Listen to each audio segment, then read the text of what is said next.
എന്നുള്ളത് നമ്മൾ പൊതുവായി ചോദിക്കുന്ന ഒരു ചോദ്യമാണ്. 10 ദിവസക്കാലം ഞാൻ ജയിലിലായിരുന്നു. ഞാൻ അത്ഭുതത്തോടെ നോക്കിയാൽ ഞാൻ ഓരോ ദിവസം ജയിലിലിരുന്ന് ഇന്ന് കുറേ BJP-ക്കാരെ ജയിലിൽ കൊണ്ടുവരുമായിരിക്കും എന്നാണ് ഞാൻ പ്രതീക്ഷിച്ചത്. പക്ഷെ ഒരാളും വന്നില്ല. കഴിഞ്ഞ ശബരിമല പ്രക്ഷോഭകാലത്ത് പോലീസിൻ്റെയും CPM പ്രവർത്തകരെയും അടികൊണ്ട് എൻ്റെ കാലൊടിഞ്ഞതാണ്. BJP-യുമായി അഡ്ജസ്റ്റ്മെൻറ്റ് നടത്താൻ പിണറായി വിജയൻ തയ്യാറായിട്ടുണ്ടെങ്കിൽ അതിൻ്റെ അർത്ഥം കേരളത്തിൽ CJP ഉണ്ട് എന്ന് തന്നെയല്ലേ? സർക്കാരിനെ പ്രതിസന്ധിയിലാക്കുന്ന കുഴപ്പിക്കുന്ന ഒരു കാര്യങ്ങളും ചെയ്യേണ്ടതില്ല എന്നുള്ളതാണ് കേന്ദ്ര BJP ഡയറക്ഷൻ കൊടുത്തുള്ളത്. നമസ്കാരം. നമസ്കാരം. നേരിട്ട് ചോദ്യത്തിലേക്ക് കിടക്കാം. കേരളത്തിൽ യുവജനങ്ങളെ സംബന്ധിച്ച് അവരെ ഏറ്റവും കൂടുതൽ ആകർഷിച്ചു കൊണ്ടിരിക്കുന്ന യുവമുഖങ്ങളിലൊന്നാണ് താങ്കളുടേത്. താങ്കളുടെ ഇൻസ്റ്റഗ്രാം ഉൾപ്പെടെ ശരവേഗത്തിലാണ് പാഞ്ഞുകൊണ്ടിരിക്കുന്നത്. തീർച്ചയായിട്ടും ഈ ഒരു അഭിമുഖം ആരംഭിക്കുമ്പോൾ ആദ്യം ചോദിക്കാനുള്ളത്, ആരാണ് ഈ സന്ദീപ് വാര്യർ? ഞാൻ പാലക്കാട് ജില്ലയിലെ മണ്ണാർക്കാട് താലൂക്കിൽ തച്ചനാട്ടുകര പഞ്ചായത്തിൽ ചെത്തല്ലൂർ അംശം ദേശത്ത് ജനിച്ച് വളർന്ന ഒരു സാധാരണക്കാരനായിട്ടുള്ള ഒരു മലയാളി ചെറുപ്പക്കാരനാണ്. എൻ്റെ അച്ഛൻ്റെ പേര് ഗോവിന്ദ വാര്യർ. അദ്ദേഹം ആർമിയിലുണ്ടായിരുന്നു. പിന്നീട് വിദേശകാര്യ വകുപ്പിൽ 1 വർഷവും പിന്നീട് റെയിൽവേയിൽ സ്റ്റേഷൻ മാസ്റ്ററായിട്ടാണ് റിട്ടയർ ചെയ്തത്. അമ്മ രുക്മിണി ടീച്ചർ എന്നായിരുന്നു അമ്മയുടെ പേര്. അമ്മ 3 വർഷം മുമ്പ് മരിച്ചുപോയി. അമ്മ ചെത്തല്ലൂരിലെ UP സ്കൂളിലെ പ്രധാന അധ്യാപികയായിരുന്നു. എൻ്റെ ഭാര്യ ഷീജ, മകൻ ശ്രീഗോവിന്ദ് 9ാം ക്ലാസ് വിദ്യാർത്ഥിയാണ്. അങ്ങനെയുള്ളൊരു സാധാരണക്കാരനായിട്ടുള്ള രാഷ്ട്രീയ പ്രവർത്തനം ആരംഭിച്ചത് എപ്പോഴാണ്? എൻ്റെ രാഷ്ട്രീയ ബോധം എന്ന് പറയുന്നത് വളരെ നന്നേ ചെറുപ്പത്തിൽ തന്നെ എനിക്ക് ഉറച്ചിട്ടുണ്ടെന്നാണ് എൻ്റെ ബോധ്യം. ഒരുപക്ഷെ വളരെ ചെറുപ്പത്തിൽ തന്നെ പത്രവായന ശീലമായിരുന്നു. സ്കൂളിൽ ചേരുന്നതിന് മുമ്പേ എന്ന് പറയാം. കാരണം അമ്മ ടീച്ചറായിരുന്നതുകൊണ്ട് വായനയൊക്കെ നേരത്തെ തന്നെ തുടങ്ങിയിട്ടുണ്ടായിരുന്നു. അപ്പം മാതൃഭൂമി പത്രം വന്നാൽ നിലത്ത് വിരിച്ച് അതിന് മുകളിൽ കിടന്ന് ഏറ്റവും മുകളിലെ പരസ്യം തൊട്ട് ഏറ്റവും അവസാനത്തെ പ്രിൻ്റഡ് ആൻഡ് പബ്ലിഷ്ഡ് ബൈ എന്നതുവരെ വായിച്ച് അവസാനിപ്പിക്കുന്നൊരു ശീലം ചെറുപ്പത്തിലേ തുടങ്ങിയിട്ടുള്ളതായിരുന്നു. അപ്പം പത്രവായന, അതിലൂടെ ഉണ്ടായിട്ടുള്ള രാഷ്ട്രീയ ബോധം നന്നേ ചെറുപ്പത്തിൽ തന്നെ ഉണ്ടായിരുന്നു. തുടക്കത്തിൽ ഒരു ഇടതുപക്ഷ അനുഭവമാണ് ഉണ്ടായിരുന്നത്. ശാസ്ത്ര സാഹിത്യ പരിഷത്തിൻ്റെ പ്രവർത്തനങ്ങളിൽ അന്ന് സ്കൂൾ കാലഘട്ടത്തിലൊക്കെ യുറേക്ക വിജ്ഞാനോത്സവം എന്നൊക്കെ പറഞ്ഞ് വീട്ടിലെ പശ്ചാത്തലം ഇടതുപക്ഷമായിരുന്നു അന്ന്? അങ്ങനെ പറയാൻ പറ്റില്ല. അമ്മ ഒരു കോൺഗ്രസ് കുടുംബവും അച്ഛനൊരു ഇടതുപക്ഷ ആഭിമുഖ്യമാണ് ഉണ്ടായിരുന്നത്. അങ്ങനെ രാഷ്ട്രീയമൊന്നും ഉണ്ടായിരുന്നില്ല. അവർക്കാർക്കും രാഷ്ട്രീയ പ്രവർത്തനം ഉണ്ടായിരുന്നില്ല. പക്ഷെ അമ്മ ഒരു കോൺഗ്രസ് കുടുംബത്തിൻ്റെ ഭാഗമായിരുന്നു. അച്ഛനൊരു ഇടതുപക്ഷ അനുഭവമുള്ളയാളായിരുന്നു. അങ്ങനെ ഒരു സാഹചര്യത്തിലാണ് വളർന്നു വന്നത്. അപ്പം ഈ ശാസ്ത്ര സാഹിത്യ പരിഷത്തുമായിട്ടൊക്കെ ഒരു വല്ലാത്ത അടുപ്പം തോന്നിയിട്ടുണ്ടായിരുന്നു. കാരണം അന്നത്തെ കുട്ടികളൊക്കെ പിന്നെ സാക്ഷരതാ യജ്ഞത്തിൻ്റെ ഒക്കെ ഒരു കാലം, അന്നത്തെ സാക്ഷരതാ പ്രവർത്തനത്തിൻ്റെ ഭാഗമായിട്ട് വരുന്ന ഈ തെരുവ് നാടകങ്ങൾ, അതിലെ പാട്ടുകൾ, എന്തിന ധീരത ഇപ്പോൾ തുടങ്ങുവിനെല്ലാം നിങ്ങൾ പഠിക്കണം, തയ്യാറാകണം ഇപ്പോൾ തന്നെ അജ്ഞാശക്തിയായി മാറിയിടാൻ. 90കളുടെ 80കളുടെ അവസാനവും 90കളുടെ ആദ്യമൊക്കെ ഉണ്ടായിരുന്ന കേരളത്തിലൊരു ഗ്രാമീണ പശ്ചാത്തലത്തിൽ ഉണ്ടായിരുന്ന സാഹചര്യങ്ങളാണ് എന്നെ ഞാനാക്കി മാറ്റിയത്. പിന്നീട് രാജ്യത്തെ രാഷ്ട്രീയ സാഹചര്യങ്ങളും അതിൽ നിന്ന് ഉണ്ടായിട്ടുള്ള അടൽ ബിഹാരി വാജ്പേയി എന്ന് പറയുന്ന ഒരു ഒറേറ്ററോട് തോന്നിയിട്ടുള്ള ഇഷ്ടവും ചില വായനയും RSS ലിറ്ററേച്ചർ തുടർച്ചയായിട്ട് വായിക്കാൻ സാധിക്കുകയും ചെയ്തപ്പോൾ ആ ഒരു BJP അനുകൂല BJP അനുകൂല മനോഭാവം വളർന്നു വരികയുണ്ടായി. ഹൈസ്കൂൾ കാലഘട്ടം കഴിയുന്ന സമയത്താണ്, അല്ലെങ്കിൽ ആ സമയത്താണ് BJP-യിലേക്കൊരു ചായ്വുണ്ടാകുന്നത്. ഹൈസ്കൂൾ കാലഘട്ടത്തിൽ ഞാൻ SFI സ്ഥാനാർത്ഥിയായിട്ടൊക്കെ മത്സരിച്ചിട്ടുണ്ട്. പക്ഷേ അതിനുശേഷം ഞാനൊരു വാജ്പേയി ഫാൻ എന്നൊക്കെ പറയുന്ന രീതിയിൽ ആവുകയായിരുന്നു. ആ കാലത്ത് 90കളുടെ തുടക്കത്തിലുള്ള ഇന്ത്യയുടെ സാമ്പത്തിക പ്രതിസന്ധികൾ, വിഘടനവാദ പ്രശ്നങ്ങൾ, ഈ വർഗീയ പ്രശ്നങ്ങൾ, ഇതുകൊണ്ടൊക്കെ നമ്മുടെ രാജ്യത്തിൻ്റെ അസ്തിത്വം തന്നെ ചോദ്യം ചെയ്യപ്പെടുന്നൊരു രാഷ്ട്രീയ സാഹചര്യം ഉണ്ടായിരുന്നല്ലോ. അപ്പം അന്ന് ഈ വലിയ തോതിൽ ആഘോഷിക്കപ്പെട്ട ഒരു നേതൃത്വമായിരുന്നു വാജ്പേയി, അഡ്വാനി, മുരളി മനോഹർ ജോഷി എന്ന് പറയുന്ന ആ ഒരു ത്രയം. അപ്പം അങ്ങനെ ഒരു ഹാർഡ് കോർ അടൽ ബിഹാരി വാജ്പേയി ഫാനായിരുന്നു അന്നത്. അങ്ങനെയാണ് BJP-യിലേക്ക്, യുവമോർച്ചയുടെ ചുമതലയിലേക്കാണ് ആദ്യം വരുന്നത്. പതിയെ BJP പൊളിറ്റിക്സ്, അതുപോലെ RSS ലിറ്ററേച്ചറുകളുടെ വായന, ഇതൊക്കെ ഏതാണ്ട് 20 വർഷത്തോളം നടത്തി. തീർച്ചയായിട്ടും അത് 20 വർഷത്തോളം പിന്നീട് ആ ഒരു പ്രസ്ഥാനത്തിൻ്റെ ഭാഗമായി തുടരുകയും നിരന്തരമായി അതിൽ മാത്രം ഇടപഴകുകയും ചെയ്തു. അങ്ങനെ ഒരു BJP-കാരനായി പടിപടിയായി വളരുകയാണ് ചെയ്തത്. എല്ലാവർക്കും അറിയാൻ കൗതുകമുള്ളൊരു കാര്യം, സന്ദീപ് വാര്യർക്ക് ഒരു പക്ഷേ ഉത്തരം നൽകാൻ കഴിയുന്ന ഒരു കാര്യം, ഈ RSSും BJPയും തമ്മിലുള്ള ബന്ധം എന്താണ്? പണ്ടുകാലത്തൊക്കെ നമ്മൾ കേട്ടിട്ടുള്ളത് RSSൽ എല്ലാ രാഷ്ട്രീയ പാർട്ടികളെയും പ്രതിനിധികൾ ഉണ്ട്, അവർക്കെല്ലാവർക്കും RSSൽ പ്രവർത്തന സ്വാതന്ത്ര്യമുണ്ട് എന്നുള്ളതാണ്. പക്ഷേ പുതിയ കാലഘട്ടത്തിൽ RSS BJP എന്നായി മാറിയിരിക്കുന്നു. എന്താണ് ഈ RSSും BJPയും തമ്മിലുള്ള വ്യത്യാസം? അതല്ലെങ്കിൽ അവർ തമ്മിലുള്ള ഒരു സാമ്യം എന്താണ്? അത് വളരെ വ്യക്തമാണ്. ഇപ്പം RSS ലക്ഷ്യം വയ്ക്കുന്നത് രാഷ്ട്രത്തിൻ്റെ പരംവൈഭവം എന്ന് പറയും. ആ രാഷ്ട്രത്തിൻ്റെ പരംവൈഭവം എന്നവർ പറയുമ്പോഴും അവർ മുന്നോട്ട് വയ്ക്കുന്ന രാഷ്ട്രം ഏകശിലാത്മകമാണ്. ഏകശിലാത്മകമായൊരു രാഷ്ട്രത്തിൽ പല പരിമിതികൾ ആ രാഷ്ട്രത്തിനുണ്ട്. മതം, ഭാഷ, സംസ്കാരം, ഇതിലൊക്കെ ഒരു ഏകത്വം കൊണ്ടുവരാനുള്ള പരിശ്രമമാണ് രാഷ്ട്രീയ സ്വയംസേവക സംഘത്തിൻ്റെ ഭാഗത്തുനിന്ന്, RSSൻ്റെ ഭാഗത്തുനിന്നുള്ളത്. മറുവശത്ത് ഇന്ത്യൻ നാഷണൽ കോൺഗ്രസ് വളരെ പ്ലൂറലിസ്റ്റിക്കായ ഇന്ത്യയുടെ യഥാർത്ഥമായ ബഹുസ്വരതയെ ഉയർത്തിപ്പിടിക്കുന്ന രാഷ്ട്രീയ പ്രസ്ഥാനമാണ്. ഇന്ത്യ എന്ന് പറയുന്ന വിശാലമായ ഈ രാഷ്ട്രത്തിൽ നിരവധിയായ ഭാഷകളുണ്ടെന്നും നിരവധിയായ ആചാരങ്ങളും അനുഷ്ഠാനങ്ങളും മതപരമായ വിശ്വാസങ്ങളും എല്ലാം ഉണ്ടെന്നും അവരെയെല്ലാം ഒരേപോലെ കോർത്തിണക്കിക്കൊണ്ട് മാത്രമേ ഈ രാജ്യത്തിന് മുന്നോട്ട് പോകാൻ സാധിക്കൂ എന്നും അതിന് മനോഹരമായൊരു ഭരണഘടനയുടെ ആവശ്യമുണ്ടെന്നും ആ ഭരണഘടനയിൽ തുല്യത ആവശ്യമുണ്ടെന്നും ഒക്കെ ചിന്തിക്കുകയും അത് മുന്നോട്ട് വയ്ക്കുകയും ചെയ്ത വിശാല മനസ്സുള്ള ജനാധിപത്യവാദികളായിട്ടുള്ള ഒരുപടി നേതാക്കന്മാരെ സംഭാവന ചെയ്ത രാഷ്ട്രീയ പ്രസ്ഥാനമാണ് ഇന്ത്യൻ നാഷണൽ കോൺഗ്രസ്. അതുകൊണ്ട് തന്നെ കോൺഗ്രസിനെയും RSSനെയും സമീകരിക്കുന്നത് അത് വാസ്തവത്തിൽ ഒരു ഇടതുപക്ഷ നറേറ്റീവാണ്.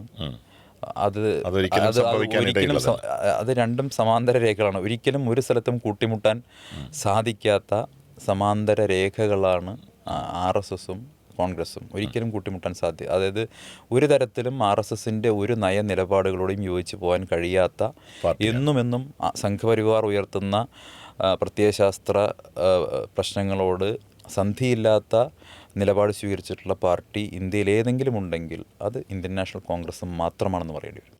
വ്യക്തിപരമായിരുന്നു എൻ്റെ ചോദ്യം. ഇനി പൊതുമണ്ഡലവുമായി ബന്ധപ്പെട്ടൊരു ചോദ്യം ചോദിക്കുകയാണെങ്കിൽ, പുതിയ തലമുറയിൽപ്പെട്ട ഒരു നേതാവാണ് അങ്ങ്. LDFൻ്റെയും UDFൻ്റെയും BJPയുടെയും ഒക്കെ പ്രത്യയശാസ്ത്രപരമായിട്ടുള്ള അടിത്തറകൾ വളരെ നന്നായി പഠിച്ചിട്ടുള്ള ഒരാളാണ്. പലപ്പോഴും എല്ലാ ഇടങ്ങളിലും ഒരാത്മബന്ധം സൂക്ഷിച്ചിട്ടുള്ള ഒരാളാണ്. പുതിയ തലമുറയിൽപ്പെട്ട കുട്ടികൾ അവർ അരാഷ്ട്രീയവാദികളാണോ എന്നൊരു സംശയം നിലനിൽക്കുന്നു. രാഷ്ട്രീയത്തോട് താല്പര്യമില്ലായ്മ കാണിക്കുന്നു എന്നൊക്കെ പറയുമ്പോൾ ആ തലമുറയോട് ഇപ്പോൾ കോൺഗ്രസിൻ്റെ ഒരു പ്ലാറ്റ്ഫോമിൽ നിന്നുകൊണ്ട് താങ്കൾക്ക് പറയാനുള്ള ഏറ്റവും പ്രധാനപ്പെട്ട കാര്യം എന്താണ്? വിത്ത് ഡ്യൂ റെസ്പെക്റ്റ്, എനിക്കതിലൊരു അഭിപ്രായ വ്യത്യാസമുണ്ട്. ഞാനും അങ്ങേപ്പോലെ പുതിയ തലമുറ അരാഷ്ട്രീയവാദികളാണ് എന്ന് ചിന്തിച്ചിരുന്ന ആളാണ്. വാസ്തവത്തിൽ അത് എല്ലാ തലമുറയും തൊട്ടടുത്ത തലമുറയെക്കുറിച്ച് പറയുന്ന ഒരു പരാതിയായിട്ടാണ് എനിക്ക് തോന്നുന്നത്. പക്ഷേ എൻ്റെ മകനിൽ നിന്ന് തന്നെ ഉണ്ടായിട്ടുള്ള അനുഭവം എന്നെ ബോധ്യപ്പെടുത്തിയത് പുതിയ തലമുറ അരാഷ്ട്രീയവാദികളല്ല എന്നും അവർ കൃത്യമായി രാഷ്ട്രീയത്തെ വീക്ഷിക്കുന്നുണ്ടെന്നും, എന്നാൽ നമ്മൾ നോക്കിക്കാണുന്ന ഒരു പ്രതലത്തിൽ നിന്നല്ല അവർ രാഷ്ട്രീയത്തെ നോക്കിക്കാണുന്നത്. അവർക്ക് അവരുടേതായിട്ടുള്ള കാഴ്ചപ്പാടുകളുണ്ട് എന്നുള്ളതാണ്. പ്രത്യേകിച്ച് ഇന്നത്തെ തലമുറ ഗ്ലോബൽ പൊളിറ്റിക്സിനെ കുറിച്ചൊക്കെ നല്ല ഗ്രാഹ്യമുള്ളവരാണ്. അപ്പം എനിക്ക് ഓർമ്മയുണ്ട്, ഏതാനും വർഷം മുമ്പ് ഞാൻ എൻ്റെ മകനെക്കുറിച്ച് ചിന്തിച്ചിരുന്നത് അവൻ ഈ കാര്യങ്ങളെക്കുറിച്ചൊന്നും ധാരണയില്ലെന്നാണ്. പക്ഷേ ഒരു ദിവസം ഉക്രൈൻ-റഷ്യ യുദ്ധത്തെക്കുറിച്ച് എന്നിൽ നിന്നും വ്യത്യസ്തമായിട്ടൊരു അഭിപ്രായം പറഞ്ഞു. യുദ്ധത്തിനെതിരായിട്ടുള്ള നിലപാടാണ് പറഞ്ഞത്. അപ്പം ഞാൻ പറഞ്ഞു, എൻ്റെ മുത്തശ്ശൻ സോൾജറാണ്, he fought 3 wars, war medal കിട്ടിയിട്ടുള്ള ഒരാളാണ്. അപ്പം നീ എങ്ങനെയാണ് യുദ്ധത്തിനെതിരായിട്ടുള്ള നിലപാട് സ്വീകരിക്കുന്നത്? അല്ല, യുദ്ധത്തിൻ്റെ റിസൾട്ട് എന്താണ്? കുറേ ആളുകൾ മരിക്കുക, അതിലപ്പുറം ഇതിനൊരു റിസൾട്ട് ഉണ്ടാവുന്നില്ലോ എന്ന വളരെ വിശാലമായിട്ടുള്ളൊരു കാഴ്ചപ്പാട് വളരെ ഒരു കുട്ടി പുലർത്തുന്ന കണ്ടപ്പോൾ എനിക്ക് ഇസ്ലാമിനോട് റെസ്പെക്റ്റ് തോന്നി, അത്ഭുതം തോന്നി. അപ്പം അവൻ തന്നെ പിന്നീട് സോഷ്യൽ മീഡിയയിൽ ചില വിദേശ വെബ്സൈറ്റുകളിലൊക്കെ താഴെ പോയി ചെയ്ത കമൻറ്റിന് വലിയ തോതിൽ പിന്തുണ കിട്ടുന്നത് ഞാൻ പിന്നീടാണ് കാണുന്നത്. അതിന് ഒരുപാട് 10,000-കണക്കിന് ലൈക്കുകൾ കിട്ടിയിട്ടുണ്ട് അവൻ്റെ ചില കമൻറ്റുകൾക്കൊക്കെ. അപ്പം ഞാൻ അത്ഭുതപ്പെട്ടു പോയി. ഈ ചെറിയ കുട്ടികളുടെ മനസ്സിൽ പോലും രാഷ്ട്രീയമുണ്ടെന്നും അവർക്ക് അവരുടേതായ അഭിപ്രായമുണ്ടെന്നും മുതിർന്നവർ തിരിച്ചറിയാതെ പോകുന്നു. ഇനി ഒരു കാര്യം കൂടി പറഞ്ഞാൽ, ഈ തലമുറയുടെ രാഷ്ട്രീയത്തെക്കുറിച്ച് ഇപ്പം പറയുമ്പോഴും ഇപ്പം ഇൻസ്റ്റാഗ്രാമിൽ പൊതുവെ അരാഷ്ട്രീയവാദികളാണെന്ന് പറയാറുണ്ട് പൊതുവെ. പക്ഷേ എനിക്കിപ്പോൾ വ്യത്യസ്തമായിട്ടുള്ളൊരു നിലപാട് തോന്നിയത് ഈ കാര്യത്തിൽ വോട്ട് ചോരിയുമായി ബന്ധപ്പെട്ട് രാഹുൽ ഗാന്ധി നടത്തിയ പത്രസമ്മേളനം ഏറ്റവും അധികം ആഘോഷിക്കപ്പെട്ടത് ഇൻസ്റ്റാഗ്രാമിലായിരുന്നു. ഇൻ്റർനെറ്റിൻ്റെ തുടക്കം മുതൽക്ക് BJPയും സംഘപരിവാറും പുലർത്തിയിട്ടുള്ളൊരു അധീശത്വമുണ്ട്. ആ രാജ്യത്ത് അവർ പുലർത്തിയിട്ടുള്ള അധീശത്വം വാസ്തവത്തിൽ BJP അധികാരത്തിലെത്താൻ സഹായിച്ചിട്ടുമുണ്ട്. ചരിത്രത്തിലാദ്യമായിട്ട് BJPയുടെ ഫോളോവേഴ്സിനെ ഇൻസ്റ്റാഗ്രാമിൽ കോൺഗ്രസ് മറികടന്നു. അതൊരു ചരിത്ര നിമിഷമായിട്ടാണ് ഞാൻ കരുതുന്നത്. അവർ മാറി വരുന്ന ചിന്താഗതി എന്താണെന്ന് വളരെ കൃത്യമായി സൂചിപ്പിക്കുന്ന പ്രകടമായിട്ടുള്ളൊരു ഉദാഹരണമാണ് ഇൻസ്റ്റാഗ്രാമിൽ സംഭവിച്ചിട്ടുള്ള ഈ മാറ്റമെന്നാണ് ഞാൻ വിശ്വസിക്കുന്നത്. വരുന്ന തലമുറ അല്ലെങ്കിൽ ഇപ്പോഴത്തെ യങ് ജനറേഷൻ എന്ന് പറയുന്നവർക്ക് രാഷ്ട്രീയത്തിൽ അഭിപ്രായങ്ങളുണ്ട്. ഒരുപക്ഷെ പ്രകടനപരത ഉണ്ടായിരിക്കില്ല. അതല്ലെങ്കിൽ കഴിഞ്ഞ തലമുറയിലെ ചെറുപ്പക്കാരുടേതുപോലെയുള്ള പ്രക്ഷോഭങ്ങൾക്ക് ഒരു പക്ഷേ അവരെ കിട്ടുമെന്ന് എനിക്കറിയാം. ഇപ്പം ജൻസി പ്രക്ഷോഭത്തെക്കുറിച്ചൊക്കെ പറയുന്നുണ്ടല്ലോ. അപ്പം നേപ്പാൾ അടക്കമുള്ള സ്ഥലങ്ങളിൽ എങ്ങനെയാണ് ജൻസി പ്രക്ഷോഭം ഉണ്ടാകുന്നത്? അപ്പോൾ രാഷ്ട്രീയ ബോധമുള്ളത് കൊണ്ടാണല്ലോ പ്രക്ഷോഭം ഉണ്ടായിട്ടുള്ളത്. അപ്പം അവരെ അണ്ടർസ്റ്റിമേറ്റ് ചെയ്യേണ്ടതില്ല എന്നുള്ളതാണ് എൻ്റെ അഭിപ്രായം. അവർ വളരെ കൃത്യമായിട്ടും ഈ വിദ്വേഷ രാഷ്ട്രീയത്തിനെതിരായിട്ടുള്ള നിലപാടുമായിട്ടാണ് ഇന്ത്യയിൽ ഇപ്പോൾ വന്നുകൊണ്ടിരിക്കുന്ന തലമുറ പ്രതികരിക്കുന്നത് എന്നുള്ളത് തികച്ചും ആശാവഹമാണ്. ഭരണഘടന ഉയർത്തിപ്പിടിക്കാൻ വേണ്ടി രാഹുൽ ഗാന്ധി നടത്തുന്ന പോരാട്ടങ്ങൾ, ഭരണഘടന സംരക്ഷിക്കാൻ വേണ്ടി അദ്ദേഹം നടത്തുന്ന പോരാട്ടങ്ങൾക്ക് ഇന്ത്യയിലെ ചെറുപ്പക്കാരുടെ ഇപ്പോഴത്തെ തലമുറയുടെ പിന്തുണയുണ്ട്. ഓക്കെ, കേരളത്തിൻ്റെ പശ്ചാത്തലത്തിൽ അങ്ങ് പാർട്ടി വിടുന്ന സമയത്ത് ശ്രീ കെ സുരേന്ദ്രനായിരുന്നു BJPയുടെ സംസ്ഥാന അധ്യക്ഷൻ. അതിനുശേഷം ശ്രീ രാജീവ് ചന്ദ്രശേഖർ അതിൻ്റെ അധ്യക്ഷ സ്ഥാനത്തേക്ക് വന്നു. തുടർച്ചയായി BJP കേരളത്തിൽ ഒരുപാട് പരീക്ഷണങ്ങൾ നടത്തിയിട്ടുണ്ട്. ആ പരീക്ഷണങ്ങളെല്ലാം പലപ്പോഴും ജാതി മത അടിസ്ഥാനത്തിലുള്ളതായിരുന്നു. കേന്ദ്രമന്ത്രിമാരെ അങ്ങനെയുള്ള മേഖലകളിൽ നിന്ന് സെലക്ട് ചെയ്യുക, അവരെ കൂടെ ചേർക്കാൻ ചില നിലപാടുകൾ സ്വീകരിക്കുക. പക്ഷേ അതിനപ്പുറമുള്ള നിലപാടുകൾ തുടർച്ചയായി കൊണ്ടുപോയിക്കൊണ്ടിരിക്കുക എന്നുള്ളതാണ്. സുരേന്ദ്രനിൽ നിന്ന് രാജീവ് ചന്ദ്രശേഖറിലേക്ക് BJP മാറിയപ്പോൾ ഏതർത്ഥത്തിലുള്ള മാറ്റമാണ് BJPയെ സ്വാധീനിക്കുകയോ ബാധിക്കുകയോ ചെയ്തിട്ടുള്ളത്? ഇതിൽ എനിക്കൊരു പ്രയാസം എന്ന് പറയുന്നത്, ഞാനിപ്പം BJP വിട്ട ഒരാൾ എന്നുള്ള നിലയ്ക്ക് അഭിപ്രായം പറയുന്നതിൽ അർത്ഥമില്ല. കാരണം ഞാൻ ആ പാർട്ടി വിട്ടിട്ട് ഏകദേശം ഒരു വർഷം, ആ പാർട്ടിയിൽ കുറെ കാലം നിന്ന ഒരാൾ എന്നുള്ള രീതിയിൽ ഞാൻ വേറെ കുറെ കൂടി മറ്റാരേക്കാളും അത് വീക്ഷിക്കാനും അതിനകത്തുള്ള ഒരു സമീപനാത്മകത വിശകലനം ചെയ്യാനും പറ്റും എന്നുള്ളത് കൊണ്ടാണ് കൂടുതൽ പറഞ്ഞ ഒരു രാഷ്ട്രീയ വിദ്യാർത്ഥി എന്നുള്ള നിലയ്ക്ക് എൻ്റെ ഒരു നിരീക്ഷണം പങ്കുവയ്ക്കാൻ ആഗ്രഹിക്കുകയാണ്. കേരളത്തിലെ BJPയുടെ ഒരു പ്രശ്നം എന്ന് പറയുന്നത്, BJP കേരളത്തിൽ പൊതുവെ രാഷ്ട്രീയം പറയുന്നില്ല എന്നുള്ളതാണ്. കേരളം എന്ന് പറയുന്ന പ്രദേശം എങ്ങനെയാണ്, ഇന്ത്യയിലെ ഇതര പ്രദേശങ്ങളിൽ നിന്ന് വ്യത്യസ്തമായി ഏത് നാട്ടിൻപുറത്ത് പോയാലും വൈകുന്നേരം ന്യൂസ് അവറിൽ നടക്കുന്നതിനേക്കാൾ തീപാർന്ന രാഷ്ട്രീയ ചർച്ചകൾ നടക്കുന്ന ചായക്കടകൾ നിങ്ങൾക്ക് കാണാം. വായനശാലകൾ, അതല്ലെങ്കിൽ നമ്മുടെ ഗ്രാമീണ ചെറിയ കലിങ്കുകൾ, അങ്ങനെ അല്ലെങ്കിൽ നാലാൾ കൂടുന്നിടത്തൊക്കെ രാഷ്ട്രീയം പറയും. തലേ ദിവസത്തെയും അന്നത്തെയും രാഷ്ട്രീയ പ്രശ്നങ്ങളെക്കുറിച്ച് അതെ കൃത്യമായിട്ടുള്ള ധാരണ പുറത്തേയും ചെയ്യുന്ന ഏറ്റവും സാധാരണക്കാരായിട്ടുള്ള ആളുകൾ മുതൽ ഏറ്റവും ഉയർന്ന ജോലി ചെയ്യുന്ന ആളുകൾ വരെ എല്ലാവരും രാഷ്ട്രീയ എന്താ പറയുക, രക്തത്തിലും തൊലിയിലുമൊക്കെ മജ്ജയിലുമൊക്കെ രാഷ്ട്രീയം കലർന്നൊരു സമൂഹമാണ് കേരളം. അവിടെ രാഷ്ട്രീയം പറയാതിരിക്കുക എന്നുള്ള ഒരു രീതിയാണ് BJPക്കുള്ളത്. BJP ദൈനംദിന രാഷ്ട്രീയത്തിൽ കേരളത്തിൽ കൃത്യമായിട്ടുള്ള ഒരു ഇടപെടൽ നടത്താറില്ല. അവിടെ രാഷ്ട്രീയം പറയേണ്ടടുത്ത് പറയാറില്ല. അവർ പറയുന്ന രാഷ്ട്രീയം മുഴുവൻ ഈ ഉത്തരേന്ത്യൻ BJPയുടെ വിദ്വേഷ രാഷ്ട്രീയത്തിനോട് ചേർന്ന് നിൽക്കുന്ന, അവരെ സന്തോഷിപ്പിക്കാനുള്ള, അവരല്ലെങ്കിൽ അവരുടെ ഐഡിയോളജിക്കൽ ബേസിനെ തൃപ്തിപ്പെടുത്താനുള്ള രീതിയിലുള്ള പൊളിറ്റിക്കൽ സ്റ്റേറ്റ്മെൻറ്റുകൾ നടത്തുന്നതിനപ്പുറമുള്ള ജനകീയ വിഷയങ്ങളിലുള്ള ഒരു ഇടപെടലും BJPയുടെ ഭാഗത്തുനിന്ന് കേരളത്തിൽ ഉണ്ടാകാറില്ല. നാളിതുവരെ ഉണ്ടായിട്ടില്ല. ഏതെങ്കിലും വർഗീയ പ്രശ്നങ്ങളിലോ മതപരമായ പ്രശ്നങ്ങൾക്കോ അപ്പുറം ജനകീയമായ ഒരു വിഷയങ്ങൾ BJP ഏറ്റെടുക്കുകയോ അതുമായി ബന്ധപ്പെട്ട് ഫോളോ അപ്പ് നടത്തിയൊരു പ്രക്ഷോഭപാതയിൽ പോവുകയോ ചെയ്യുന്ന പതിവില്ല. എനിക്ക് പലപ്പോഴും BJPയുമായിട്ടുണ്ടായിരുന്ന ഒരു അഭിപ്രായ വ്യത്യാസവും ഇത്തരം ചില കാര്യങ്ങളാണ് ഉണ്ടായിരുന്നത്. ഞാൻ പിന്നീട് പറയാം. ഇപ്പം അങ്ങ് ചോദിച്ച പോലെ ഇപ്പം ഒരു പ്രസിഡന്റ് മാറി മറ്റൊരു പ്രസിഡന്റ് വരുമ്പോൾ എന്ത് സംഭവിക്കുന്നു പറയുമ്പോൾ കുറച്ചുകൂടി അരാഷ്ട്രീയവാദിയായിട്ടുള്ളൊരു പ്രസിഡന്റിനെ കൊണ്ടുവന്ന് ഫിറ്റ് ചെയ്തു എന്നാണ് എനിക്ക് തോന്നിയിട്ടുള്ളത്. അതായത് കേരളം പോലൊരു സമൂഹത്തിൽ BJPയെ ഒരു NGO ആക്കി മാറ്റുന്ന പണിയാണിപ്പം എന്നാണ് എനിക്ക് തോന്നിയിട്ടുള്ളത്. അദ്ദേഹം കേരള പൊളിറ്റിക്സിന് ഫിറ്റാണ് എന്ന് എനിക്ക് തോന്നിയിട്ടില്ല. കാരണം കേരളത്തിലെ രാഷ്ട്രീയത്തിൽ എല്ലാ ദിവസവും നിങ്ങൾ സജീവമായിട്ട് ഇടപെടുകയും ജനകീയ പ്രശ്നങ്ങൾ അഭിപ്രായം പറയുകയും പ്രതികരിക്കേണ്ടടുത്ത് പ്രതികരിക്കുകയൊക്കെ ചെയ്യണം. അവിടെ ഇന്ന് പറയേണ്ട കാര്യങ്ങൾ ഒരാഴ്ച കഴിഞ്ഞ് പറഞ്ഞിട്ട് കാര്യമില്ല. എന്തഭിപ്രായമാണെങ്കിലും ഏത് അഭിപ്രായമാണെങ്കിലും അത് പറയണമല്ലോ. ഒരു ഹിന്ദുത്വ അജണ്ട മുന്നോട്ട് വെച്ച് പോകുന്ന BJP അയ്യപ്പ വിശ്വാസവുമായി ബന്ധപ്പെട്ട വിഷയത്തിൽ താങ്കൾ ഉൾപ്പെടെ നിരന്തരമായ സമരമുഖത്തുണ്ടായതാണ്. അയ്യപ്പ മഹാസംഗമത്തിന് ശേഷം വീണ്ടും അതിശക്തമായിട്ടുള്ള വിശ്വാസികളുടെ മനസ്സിനെ മുറിവേൽപ്പിക്കുന്ന സങ്കടകരമായിട്ടുള്ള കാഴ്ചകളും സംഭവങ്ങളും കേരളത്തിൽ നടന്നുകൊണ്ടേയിരിക്കുകയാണ്. എന്തേ ഈ സമരമുഖത്ത് വീണ്ടും BJP ഇല്ലാതെ പോയത് എന്നുള്ളത് നമ്മൾ പൊതുവായി ചോദിക്കുന്ന ഒരു ചോദ്യമാണ്. ആ ചോദ്യം ഇങ്ങനെ പദസാം നിജയം വാർന്നൊടിഞ്ഞളവ് സേതുബന്ധനോദ്യോഗം എന്തടോ എന്ന് പറഞ്ഞതുപോലെ അവസാനം ഇപ്പോൾ മഴ കൊണ്ട് സമരം നടത്തുന്ന രീതിയിലേക്ക് നമ്മൾ രാജീവ് ചന്ദ്രശേഖരനെയും ടീമിനെയും കണ്ടു. ഇവിടെ ഒരു CJPയുടെ ഉത്ഭവം യഥാർത്ഥത്തിൽ സംഭവിക്കുന്നുണ്ടോ? അതിൽ ഇത്തവണ BJP ശബരിമല വിഷയത്തിൽ സ്വർണ്ണപ്പാളി പോലെ ഒരുപക്ഷെ ആചാരലംഘനത്തെ പോലെ തന്നെ അല്ലെങ്കിൽ അതിനേക്ക് അതോടൊപ്പം തന്നെ ഭക്തരുടെ മനസ്സിനെ ആഴത്തിൽ മുറിവേൽപ്പിച്ചിട്ടുള്ള ഒരു സംഭവമാണ് ഈ സ്വർണ്ണപ്പാളി മോഷണം. കാരണം അയ്യപ്പ ഭക്തൻ ഉള്ളുരുകി അയ്യനെ പ്രാർത്ഥിച്ച് സമർപ്പിക്കുന്ന വഴിപാട് വസ്തുക്കൾ, വിലപിടിപ്പുള്ള വസ്തുക്കളൊക്കെ മോഷ്ടിക്കപ്പെടുന്നു, ലൂട്ട് ചെയ്യപ്പെടുന്നു. അത് ദേവസ്വം ബോർഡിൻ്റെയും സർക്കാരിൻ്റെയും അറിവോടും പിന്തുണയോടും അവരുടെയും പങ്കാളിത്തത്തോടെയും കൂടി മോഷ്ടിക്കപ്പെടുന്നു എന്ന് ബോധ്യപ്പെട്ടിരിക്കുകയാണ്. അപ്പം ഭക്തരെ സംബന്ധിച്ചിടത്തോളം ഇത് വലിയ ഷോക്കിംഗ് ആയിരുന്നു. ശബരിമല പോലെ ഇത്രയും സുരക്ഷാ സംവിധാനങ്ങൾ ഉണ്ട് എന്ന് നമ്മൾ വിശ്വസിക്കുന്ന ഒരു ക്ഷേത്ര സ്ഥലത്ത് നിന്നും ഇതുപോലെയുള്ള മോഷണം നടക്കുന്നു എന്ന് പറയുമ്പോൾ, അതും വളരെ ഓർഗനൈസ്ഡ് ആയിട്ട് നടക്കുന്നു എന്ന് പറയുമ്പോൾ അതിനെതിരായിട്ടുള്ള വലിയ പ്രതിഷേധം പൊതുസമൂഹത്തിൽ നിന്ന് മുഴുവൻ ഉയർന്നു വന്നതാണ്.